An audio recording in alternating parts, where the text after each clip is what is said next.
This is part number 2 of marriage counseling with Pastor Wes Gunther, taking some of the notes that I have from the opportunities I have to sit down and talk with married couples, whether it's pre-marriage counseling or once some troubles have arisen.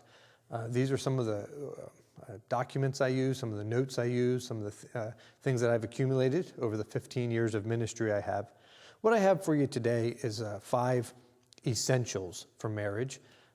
It is something written by Pastor Ron Barris, a friend of mine, and he published this book a number of years ago, a little pamphlet, and I use part of this in my premarital counseling to give out to folks who are looking to get married, who want to have me perform their wedding. And these are 5 keys that I think are so important, and the way they're outlined here I think can be very helpful. Copies of these notes you can download as well from the website here. Essential number 1 is respect. And probably the thing I have heard maybe the most in marriage counseling is I don't feel any respect, or I don't feel like my spouse respects me, or I'm feeling a lack of respect in some regards. And so number 1 is respect. And respect is demonstrated by listening. And so we're always going to talk about the keys of communication. And we talked about communication in my very first part of this marriage counseling. And so here in part 2, we're going to highlight that a little bit at the beginning, and that is the importance of listening. 1 Peter 2:17 tells us to honor all people. And so respect is best demonstrated when we really listen to what our spouse has to say. Not assume, not fill in the blanks. Just sit and listen with an open heart and open understanding to what they have to share.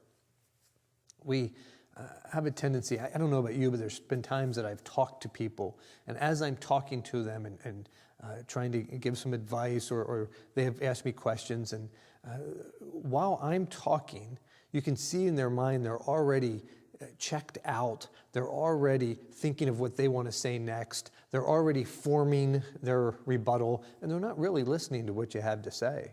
Respect is shown when we just stop and listen. Listen to what our spouse has to say. Listen to what they're really going through. Listen to not what you think they're trying to say, but what they're actually saying. Listening. Now, the second one then is the flip side of that, and that's on the speaker or the one that's talking.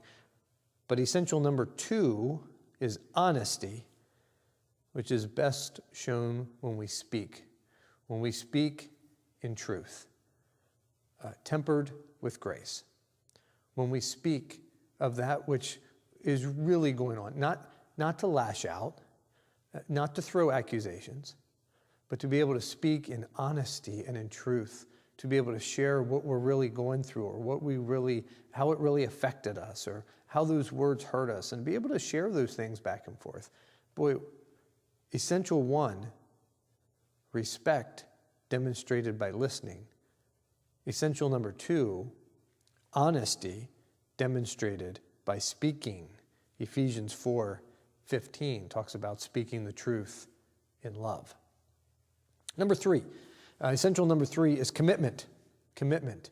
Commitment is best shown, best demonstrated by serving.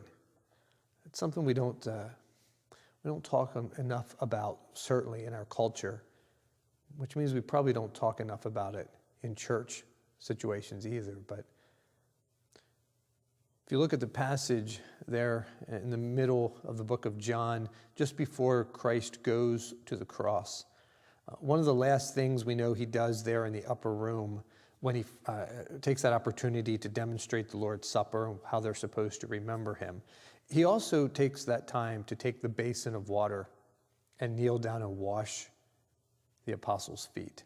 He washes the feet of the 11. Judas has already left. So he's washing the feet of those that remain. And as he washes their feet, he gets done. And he has this phrase, serving one another, loving one another, in humility, helping one another. And in this, you'll find happiness. Our culture is consumed with finding happiness. We're willing to take great risk or big changes to find happiness. We love to say the phrase today, I deserve to be happy. The Bible gives us a key to happiness. Happiness is found when we serve one another. Happiness is found when a husband and a wife are willing to lay aside their wishes, their wants, their demands, what their needs, and just live for the other person and serve one another. Essential number 4 is acceptance. Knowing that I'm accepted, and acceptance is best demonstrated by embracing.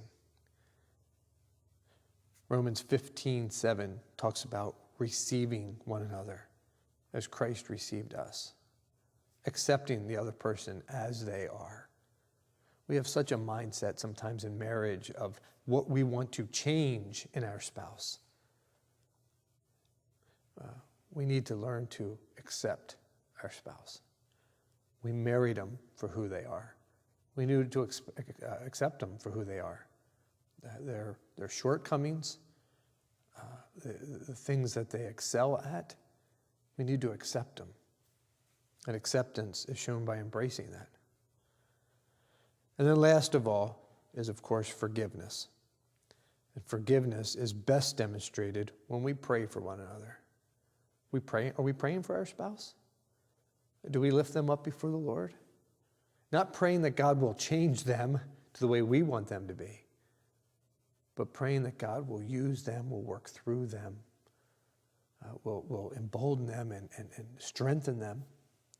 Ephesians 4:32, be kind one to another, tender-hearted, forgiving one another. Learning to forgive. We're going to mess up. We're not perfect, for sure. 5 key essentials to marriage. Respect, demonstrated by listening. Honesty, demonstrated by speaking. Commitment, demonstrated by serving. Acceptance, demonstrated by embracing. And forgiveness, demonstrated by praying. I hope these 5 essentials will help as well as we look to strengthen our marriage.